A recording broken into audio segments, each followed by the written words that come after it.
Hello दोस्तों, हम लोग लेबनिज़ थ्योरम का एक क्वेश्चन करने जा रहे हैं। y is equal to cos m sine inverse x then so that this term and also find y n zero. Leibniz theorem का एक क्वेश्चन बहुत ही इंपॉर्टेंट है। AKTU में हर एक साल ये क्वेश्चन पूछा जाता है, इस तरीके का क्वेश्चन पूछा जाता है। ठीक है, तो लेबनिज़ थ्योरम बिल्कुल क्लियर कर लीजिए। लेबनिज़ थ्योरम से एक क्वेश्चन श्योर है 7 नंबर में, बड़ा क्वेश्चन जो है वो लेबनिज़ थ्योरम से ज़रूर आता है। ठीक है, तो देखिए लेबनिज़ थ्योरम में करना क्या होता है, सबसे पहले y की वैल्यू x के टर्म में दी है तो ठीक है, नहीं है तो बनाते हैं। उसके बाद एक या दो बार डेरिवेटिव करने के बाद हम लोग ऐसा टर्म बनाते हैं कि x वाला टर्म x वाला टर्म पॉलिनोमियल बन जाए और y वाले टर्म्स लीनियर हो जाए, y के टर्म्स लीनियर हो जाए, ऐसा कुछ बनाते हैं। ठीक है, तो उसके बाद लेबनिज़ थ्योरम लगाएंगे। अब लेबनिज़ थ्योरम की बात आती है तो लेबनिज़ थ्योरम होता क्या है, हम लोग थोड़ा सा देख लेते हैं। तो लेबनिज़ थ्योरम है कि nth derivative if u and v are two functions of x। ठीक है, तो nth derivative of u into v क्या हो जाएगा, पहले u का nth derivative into v plus, देखिए इसी से अगला टर्म आप बनाइए, रटने की ज़रूरत नहीं है इसका। देखिए nth टाइम डेरिवेटिव किया ना तो nc1 आएगा, अगले में nc2 आएगा, फिर nc3 आएगा, nc4, इस तरीके से। पहले वाले में nc0 होता है जिसकी वैल्यू 1 होती है तो नहीं लिखा गया यहाँ पर, तो ये तो कोफिशिएंट हो गए। उसके बाद क्या हुआ कि पहले वाले का n टाइम्स डेरिवेटिव, तो dn u इंटू वी को एज इट इज़ लिख लो, plus nc1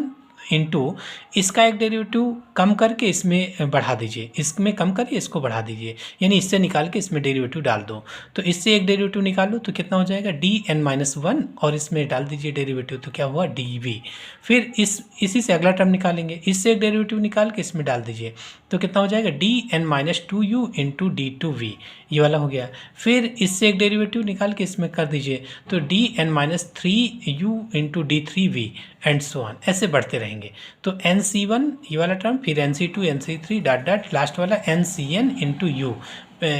D power n-n d power 0 हो जाएगा जिसकी value 1, so u into d n v, ये लास्ट टर्म हो जाएगा। ठीक है, ये तो होती है लेबनिज़ थ्योरम, रटने की ज़रूरत नहीं है, एक टर्म आपने लिखा वो भी बहुत आसानी से हो जाता है, यानी कि पहले वाले का nth derivative into v plus, अब आपको पता है nc1 फिर nc2 nc3, और इसी से हम लोग इसी से अगला टर्म निकालेंगे, इससे अगला टर्म ऐसे लिख लेंगे। ठीक है, यहाँ पर देखिए कुछ नोटेशंस यूज होंगे।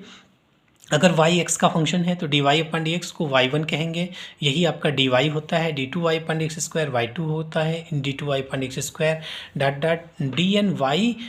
को dn y upon d x power n, इसको yn कहते हैं। ठीक है, तो जिसे इस तरीके लिखा है कि dn-3 y, इसका मतलब yn-3 है, y का कितने बार डेरिवेटिव, n-3 टाइम्स डेरिवेटिव। जैसे ये y4 का मतलब y का 4 बार डेरिवेटिव ऑलरेडी यहाँ पर है, और n-3 टाइम्स और करते हैं तो क्या होगा, देखिए इसको और इसको ऐड कर लो, यहाँ जो लिखा हुआ है इसकी पावर में, और इसका जो सुफिक्स है इसको ऐड करके y के सुफिक्स में लिख लो तो n-3 प्लस 4, n-3 प्लस 4 कितना हो जाएगा n+1, yn+1, बहुत आसान होता है लिखना। इसको लिख के बताइए तो yn+2 हो जाएगा, इसको लिख के बताइए तो yn-1, यहाँ कुछ नहीं तो 0 मान आएगा, तो yn-1, ये इसको बता दो yn-1 एंड सो ऑन। ठीक है, तो ये तो हुआ जिस लेबनिज़ थ्योरम के कुछ कॉन्सेप्ट हैं जिनको हम लोग यहाँ पर यूज करेंगे। तो देखिए जब भी लेबनिज़ थ्योरम का क्वेश्चन या yn-0 निकालना हो तो सबसे पहले हम लोग क्या करते हैं, y की वैल्यू x के टर्म में, उसके बाद एक या दो बार डेरिवेटिव करने के बाद ये वाला टर्म हटाएंगे, यानी कि फंक्शन को एलिमिनेट करके y के टर्म्स में लिखेंगे। तो y और x का पोलिनोमियल, दो चीज़ें आ जानी चाहिए, एक या दो बार डेरिवेटिव करने पर ऐसा हो जाता है। उसके बाद जो फर्स्ट इक्वेशन है उसको 1 मानेंगे, y फर्स्ट टाइम डेरिवेटिव को 2 मान लीजिए, सेकंड टाइम डेरिवेटिव को 3 मान लीजिए, और n+2 टाइम्स डेरिवेटिव की जो इक्वेशन निकलेगी उसको 4 मान लीजिए। इक्वेशन 1 2 3 4 इनमें x की वैल्यू 0 रख के हम लोग y0 y1 0 y2 0 और yn+2 0 की वैल्यू yn+2 0 की वैल्यू yn0 के टर्म्स में निकाल लेते हैं। चलिए देख, उसके बाद दो केस अराइज होते हैं इवन आर्ट। तो चलिए हम लोग इसको आगे प्रोसीड करते हैं। तो क्या हुआ,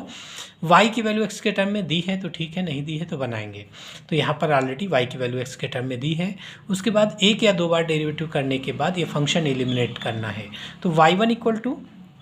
कास का डेरिवेटिव माइनस साइन और एंगल वही रहेगा m साइन इनवर्स x, फिर इसका डेरिवेटिव फिर आ जाएगा m तो कांस्टेंट है, साइन इनवर्स x का होता है 1/√1 - x²। ठीक है, देखिए अपान में अगर कोई क्वांटिटी आए, अपान से बहुत एलर्जी है, अपान में अगर कोई क्वांटिटी आए तो उससे पूरी इक्वेशन को मल्टीप्लाई कर लो, अपान में नहीं रखना है कुछ। ठीक है, तो ये चीज़ आ गया, पूरी इक्वेशन को √1 - x² से मल्टीप्लाई कर लो। ठीक,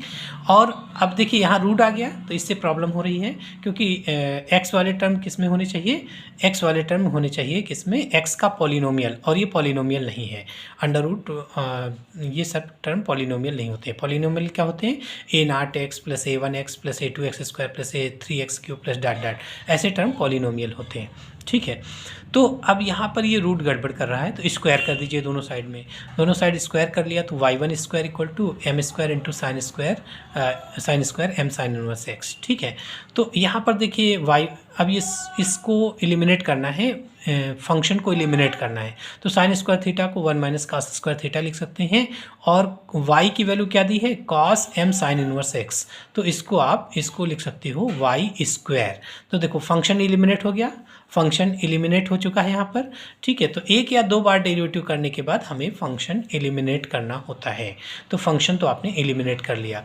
लेकिन प्रॉब्लम अभी क्या है, एक्स वाले टर्म तो पॉलिनोमियल है, कोई दिक्कत नहीं है, लेकिन वाई वाले टर्म लीनियर नहीं है, वाई या उनके डेरिवेटिव्स लीनियर होनी चाहिए, यानी उनकी पावर 1 होनी चाहिए। ठीक है, तो यहाँ पर देखिए यही पावर स्क्वायर लिखा हुआ है, यहाँ पर स्क्वायर है, तो ये गड़बड़ कर रहा है। तो इसको रिड्यूस करने के लिए क्या करेंगे, डिफ्रेंशिएट कर लीजिए, डिफ्रेंशिएट कर लोगे तो वो प्रॉब्लम दूर हो जाएगी। तो इसको एक्स के रिस्पेक्ट में डिफ्रेंशिएट कर लो, differentiating with respect to x we get, तो इसमें फंक्शन टू फंक्शन, तो first function 1 - x² into y1² का derivative 2y1 into dy1/dx, dy1/dx dy2 आ जाएगा, तो y1² का डेरिवेटिव 2y1 y2 हो गया, प्लस इसका derivative -2x into second function y1²। तो ये तो फंक्शन टू फंक्शन, इसका फंक्शन टू फंक्शन ये आ गया, this equal to m² into 1 का डेरिवेटिव 0 और y² का डेरिवेटिव 2y इंटू dy/dx मतलब y1, सो 2y इंटू y1 हो गया। ठीक है, अब देखिए यहाँ पर पूरी इक्वेशन 2y1 से डिवाइड हो रही है, तो कर लीजिए, तो कितना आ गया 1 - x² इंटू y2 बचा, यहाँ पर माइनस xy1 बचा, प्लस इसको इधर ले लो, प्लस m² y = 0, इक्वेशन 3 मान लीजिए इसको। ठीक है, और 2 आपने माना है y1 की, और y वाली इक्वेशन को 1 माना है, इसको इक्वेशन 3 मान लीजिए। अब देखिए लेबनिज़ थ्योरम लगा सकते हैं कि नहीं, क्या है लेबनिज़ थ्योरम कब लगा पाएंगे, जब y या उनके डेरिवेटिव्स लीनियर होने चाहिए, तो है यहाँ पर y और उनके derivatives, first time derivative second time derivative linear हैं, यानी इनकी पावर 1 है, तो y तो ठीक है, x के टर्म पॉलिनोमियल होने चाहिए, तो x के टर्म भी पॉलिनोमियल है, यानी अब हम लोग लेबनिज़ थ्योरम लगा सकते हैं। तो लेबनिज़ थ्योरम लगाइए, कितनी बार डेरिवेटिव करना है, n टाइम्स, क्योंकि 2 बार आपने कर लिया है डेरिवेटिव, कितनी बार, 2 बार डेरिवेटिव कर लिया है, और जो प्रूफ करना है उसमें yn+2 टाइम्स है, यानी टोटल कितने टाइम्स डेरिवेटिव है, मैक्सिमम n+2 टाइम्स, तो 2 बार आपने कर लिया है, तो कितनी बार करना होगा, n टाइम्स और करना होगा। तो differentiating n times with respect to x by using Leibniz theorem, पूरी इक्वेशन को इसको d⁻n से मल्टीप्लाई कर लो, तो d⁻n, और y वाला टर्म पहले लिखना है, y2 पहले लिख लिया, इसको बाद में लिख लिया, माइनस ये वाला माइनस d⁻n, और y वाला पहले लिख लो, y1 into x plus m² into dny this equal to 0। अभी आपने लेबनिज़ थ्योरम लगाया नहीं है, स्टैंडर्ड फॉर्म में लिख लिया है। ठीक है, चलिए अब लेबनिज़ थ्योरम लगाइए, बहुत आसान है लेबनिज़ थ्योरम लगाना। क्या करना है, पहले वाले टर्म में सीधा nth डेरिवेटिव लगा दो, तो dny2 इंटू सेकेंड फंक्शन चुप्पे से लिख दीजिए इंटू में, है ना, तो इंटू सेकेंड फंक्शन लिख लिया, plus nc1, n times derivative है ना, तो अगले टर्म में nc1, हमने आपको बताया कि इसका एक डेरिवेटिव कम करो और इसमें बढ़ा दीजिए, यानी इसका डेरिवेटिव घटा दो, इसमें बढ़ा दीजिए, तो इसका एक डेरिवेटिव निकाल के इसमें डालो, तो इससे एक डेरिवेटिव कम करो तो कितना हुआ dn-1y2, और इसका डेरिवेटिव कर लीजिए, तो कितना हो जाएगा इसका डेरिवेटिव -2x आ जाएगा, 1 का 0 और x² का 2x, माइनस लगा ही है, प्लस अगला टर्म इसी से आएगा nc2 आएगा, nc2 इसका डेरिवेटिव कम करो तो कितना हुआ, d power n minus two y two, d power n minus two y two, और इसका डेरिवेटिव बढ़ा, इसका डेरिवेटिव कर लीजिए तो अगला टर्म हो जाएगा। तो माइनस टू एक्स का डेरिवेटिव माइनस टू हुआ। अगले टर्म में देखेंगे तो इसका डेरिवेटिव जब कर रहे होंगे तो जीरो आ जाएगा। तो आगे सारे टर्म जीरो मिलेंगे तो उनको हम लोग नहीं लिख रहे हैं, नॉन जीरो टर्म इतने ही मिलेंगे। ये पहले वाले टर्म में आपने लेबनिज थ्योरम लगा के यहाँ तक ले आए। उसके बाद लेबनिज थ्योरम इसमें लगाइए दूसरे वाले टर्म में, तो फिर पहला टर्म एज इट इज, पहले टर्म का nth डेरिवेटिव लिख लो, तो डी एन वाई वन आ गया, d n y one into second function x plus n c one, n times कर रहे हैं तो एन सी वन इंटू इसका डेरिवेटिव कम कर लो तो d n minus one y one, d n minus one y one into इसका डेरिवेटिव बढ़ा लीजिए, इसका डेरिवेटिव कर लोगे तो वन आ जाएगा, प्लस अगले टर्म में इसका डेरिवेटिव जीरो आ जाएगा, तो इसलिए आगे के सारे टर्म्स जीरो हो जाएंगे, नॉन जीरो टर्म इतने ही मिलेंगे, plus m square into d n y का मतलब वाई का एन टाइम्स डेरिवेटिव हम लोग वाई एन कहते हैं, ठीक है, दिस इक्वल टू जीरो। अब देखिए इसको क्या लिखोगे, वाई ये और ये ऐड कर लीजिए तो कितना हुआ, y n plus two into one minus x square plus n c one की वैल्यू एन होती है इंटू वाई, इसको बताइए क्या होगा, तो वाई एन प्लस वन है ना, वाई एन, इसको और इसको ऐड करो तो वाई एन प्लस वन आ गया into minus two x plus n minus one upon two factorial n c two की वैल्यू हो गई। इसमें देखिए इसको और इसको ऐड करो तो एन बचेगा, सो वाई एन आ गया इंटू माइनस टू माइनस, अब इसमें देखिए ब्रैकेट खोलते चलिए माइनस से, तो minus d n y n plus one हो जाएगा ना, वाई एन प्लस वन हुआ इंटू एक्स, और फिर यहाँ एन सी वन की वैल्यू एन, माइनस से ब्रैकेट खोलो तो माइनस एन, इसको बताओ क्या होगा, बताइए, वाई एन आ जाएगा, ये और ये ऐड करोगे तो n minus one plus one n आएगा, सो वाई एन हो गया, और plus m square into y n this equal to zero, ठीक है। अब देखिए सेम डेरिवेटिव टर्म्स कलेक्ट करिए, वाई एन प्लस टू और कहीं है नहीं है, तो वाई एन प्लस टू अलग एक साथ हो गया, वाई एन प्लस टू इसके साथ इंटू में आ गया, one minus x square y n plus two minus y n plus one, एक यहाँ पर है एक यहाँ पर है, दोनों में x y n plus one common, कितना x y n plus n common, minus और कामन लीजिए, दोनों टर्म माइनस के हैं, तो यहाँ कितना बचा 2n और यहाँ से 1, so 2n plus one into x y n plus one minus देखिए अब वाई एन कामन ले लो, तो वाई एन कहाँ पर है, एक ये है वाई एन, एक ये वाई एन है, और आपका एक ये वाई एन है, एक ये वाई एन है, तो वाई एन कामन ले लो, तो यहाँ से क्या हुआ, माइनस से ब्रैकेट खोलो, minus n square plus n, ठीक, और फिर माइनस एन ये हो गया, और plus m square, n cancel, कितना हुआ, one minus x square y n plus two minus two n plus one x y n plus one minus m square, या माइनस कामन ले लीजिए तो n square minus m square y n equal to zero. Equation 4, कभी कभी आपसे question में केवल इतना ही प्रूफ करवा लेता है, वाई एन जीरो नहीं कहता है, तो अगर वाई एन जीरो नहीं कहता तो हो गया क्वेश्चन, वाई एन जीरो अगर कह रहा है तो आपको क्या करना होगा, जो y की इक्वेशंस दी है उसको 1 मानोगे, y1 वाली 2 मानोगे, और ये जहाँ से आपने लेबनिज लगाना शुरू किया है इसको y2 वाली इक्वेशन को आप 3 मानोगे, और ये वाली इक्वेशन जो yn प्लस टू की इक्वेशन है yn के टर्म्स में इसको 4 मान लेंगे, ठीक है।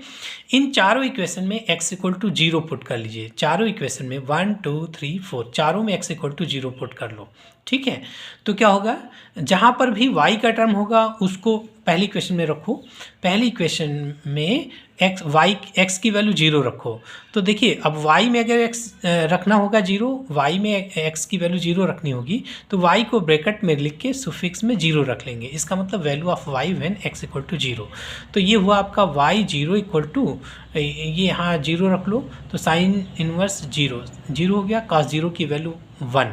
cos जीरो की वैल्यू 1, तो ये 1 आ गई वैल्यू, ठीक है। y जीरो की वैल्यू क्या हो गई, y जीरो की वैल्यू 1 हो गई। चलिए y1 में लिखिए, y1 इसमें इसको आपने ब्रैकेट में रखा, इस इक्वेशन में x की वैल्यू जीरो रखो, तो इसको ब्रैकेट में करके जहाँ भी y या उनके डेरिवेटिव्स टर्म होंगे उसको ब्रैकेट में करके नीचे जीरो रखा, तो y1 जीरो equal to sine zero, sine zero की वजह से ये पूरा टर्म जीरो आ जाएगा, साइन जीरो की वजह से पूरा टर्म जीरो हो गया, तो y1 जीरो की वैल्यू जीरो हो गई। चलो y2 0 इस इक्वेशन में रख लो 3 में। तो जब x की वैल्यू आपने 0 रखा तो ये क्या हो गया 1, ये y2 0, इसको ब्रैकेट में करके y2 0 लिख लिया, और x की वैल्यू 0 रखते ही ये आपका 0 हो गया, और यहाँ एम स्क्वायर इंटू वाई 0 है ना, y को ब्रैकेट में करके 0 y0, और y0 अभी आपने निकाला है 1, y0 की वैल्यू 1 निकाला है, ठीक है। तो ये 1 हो जाएगा, तो कितना हुआ y2 0 इक्वल टू माइनस, इसको उधर ले जाओ तो माइनस का एम स्क्वायर, ठीक है, बात क्लियर हुई। y2 0 is equal to minus m square y0 की वैल्यू आपने 1 निकाला है तो माइनस एम स्क्वायर, तो y2 0 की वैल्यू माइनस एम स्क्वायर हो गई। इस इक्वेशन में रख लो 4 में x की वैल्यू 0, तो x की वैल्यू 0 रखते ही ये टर्म तो आपका 1 हो गया, ये आपका y2 0 आ गया, y2 0 इक्वल टू यहाँ x की वैल्यू 0 रखते ही ये 0 हो गया, इसमें इसको उधर ले लो तो n square minus m square into y n 0, n square minus m square y n 0, ठीक है। तो ये 4 वैल्यू आपको आपने निकाल लिया y0, y1 0, y2 0 और yn प्लस 2 0 की वैल्यू yn के टर्म्स में। अब यहाँ से 2 केसेस एराइज हो जाते हैं। जब yn 0 निकलवा रहा होगा तो क्या करेंगे, 2 केस अलग अलग दे देंगे, जब n इज़ इवन और n is odd, 2 case arise होंगे और दोनों में यही इक्वेशन लेकर चलना होगा, है ना, दोनों में यही इक्वेशन लेकर चलना होगा। तो देखिए क्या होगा, हम लोग पहला केस लेते हैं कि case 1 when n is even, case 1 when n is even,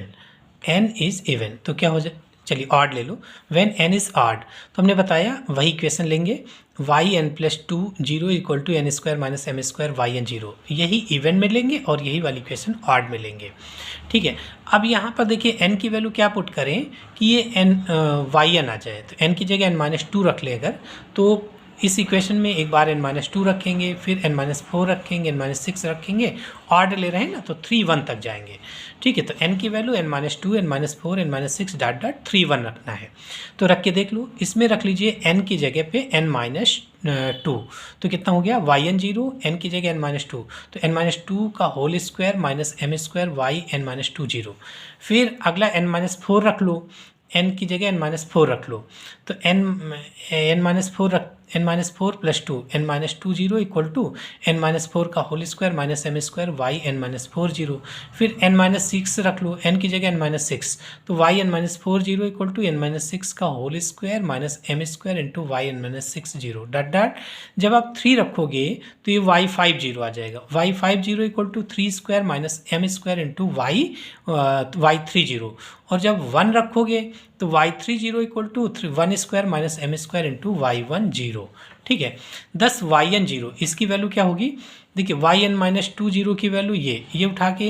ये वाली वैल्यू जब यहाँ रखेंगे तो ये इंटू में आ गया, ठीक है। तो क्या हुआ yn 0 की वैल्यू, इसकी वैल्यू क्या हो गई, इसका प्रोडक्ट है ना, ये देखिए l बना दो ऐसे, है ना, ये l बना दीजिए, इतने का इन सब का प्रोडक्ट आ जाएगा, इन सब का प्रोडक्ट आ जाएगा। तो 10 yn 0 इक्वल टू क्या हुआ, ये फैक्टर इंटू ये फैक्टर इंटू ये factor dot dot 3 square minus m square 1 square minus m square into y1 0, है ना, y1 0, तो देखिए ये फैक्टर हो गया इंटू ये फैक्टर हो गया इंटू ये फैक्टर हो गया dot dot 3 square minus m square into 1 square minus m square into y1 0, और y1 0 की वैल्यू आपने क्या निकाला है 0, y1 0 की वैल्यू 0 निकाला, तो जैसे ही आप 0 से मल्टीप्लाई कर लोगे पूरा 0 आ जाएगा। तो yn 0 की वैल्यू इस केस में क्या हो गई, yn 0 की वैल्यू 0, मतलब जब आप इसका ऑड टाइम्स डेरिवेटिव लेंगे, जैसे मान लीजिए y 51 टाइम्स डेरिवेटिव और x की वैल्यू 0 रखोगे तो 0 आएगा, ठीक है। तो ऑड टाइम्स डेरिवेटिव करने के बाद उसमें x की वैल्यू 0 रखेंगे तो हमारा yn 0 की वैल्यू 0 आएगी। अब देखें इवन के लिए क्या आता है, case 2 when n is even, तो फिर वही इक्वेशन ले लेंगे yn plus 2 0 equal to n square minus m square yn 0, n की जगह आप n-2 n-4 n-6, ये सेम वही है, केवल यहाँ चेंज होता है ना, यहाँ चेंज होगा, इसमें ऑड में आपने 3 1 रखा है और इवन में आप 4 2 रखोगे, इधर सब कुछ सेम होगा। तो n की जगह n-2 रखोगे तो ये आपका फिर वही आ जाएगा yn 0 इक्वल टू n-2 का whole square minus m square yn-2 0, फिर n-4 रखोगे तो yn-2 0 equal to n-4 whole square minus m square into y n-4 0। n-6 रखोगे यहाँ पे n की जगह n-6, तो y n-4 0 equal to n-6 whole square minus m square y n-6 0। Dot dot जब 4 रखोगे तो यहाँ पर 4 रखते ही 6 आ गया, y6 0 equal to 4 square minus m square y 4 0। जब आप 2 रखोगे तो y 4 0 equal to m square 2 square minus m square into y 2 0, और वाई 2 0 की वैल्यू आपने निकाल रखा है। ठीक है, ये देखिए यहाँ पर ये सारे नंबर्स आपके इवन है क्योंकि आपने इवन ले रखा है। सपोज n की वैल्यू आपने इवन रखा, मान लीजिए 20 लिया, तो 20 माइनस 2 कितना हुआ 18 जो कि इवन है, 20 माइनस 4 16 जो कि इवन है, 20 माइनस 6 14 जो कि इवन है। तो ये सारे इवन नंबर होंगे। और वही चीज़ वहाँ ऑड लिया था आपने, ऑड लिया था तो ये सारे नंबर ऑड थे। मान लीजिए 21 लिया n की वैल्यू, ऑड नंबर लिया तो 21 माइनस 2 19 ऑड नंबर होगा, 21 माइनस 4 17 ऑड नंबर होगा, है ना, इस तरीके से। तो ये सारे ऑड नंबर हैं और इसमें आपने इवन नंबर ले रखा है। तो 10 yn0 इसकी वैल्यू फिर क्या हो जाएगी, बस ये सब प्रोडक्ट में आ जाएंगे, बस L बना दीजिए, है ना, L बना दो प्रोडक्ट में कर लीजिए। तो ये फैक्टर इंटू ये फैक्टर इंटू ये फैक्टर ये फैक्टर ये फैक्टर इंटू y20 आ जाएगा लास्ट में। और y20 की वैल्यू क्या है, y20 की वैल्यू m स्क्वायर है ना। देखिए ये yn0 की वैल्यू क्या हो गई, yn0 इक्वल टू ये फैक्टर इंटू ये फैक्टर इंटू ये फैक्टर डॉट डॉट यहाँ 4 square minus m square 2 square minus m square into y20 की वैल्यू माइनस एम स्क्वायर। ठीक है, तो ये yn0 की वैल्यू हो गई। ठीक, इस तरीके से लेबनिज थ्योरम का ये क्वेश्चन कंप्लीट हुआ। लेबनिज थ्योरम के और क्वेश्चन आपको देखने के लिए डिस्क्रिप्शन बॉक्स में जाइए, वहाँ पर लेबनिज थ्योरम के और जो AKTU में प्रीवियस ईयर के क्वेश्चंस हैं उनकी लिंक दी है, उनसे आप बाकी क्वेश्चंस को कर सकते हैं। ठीक है, थैंक यू।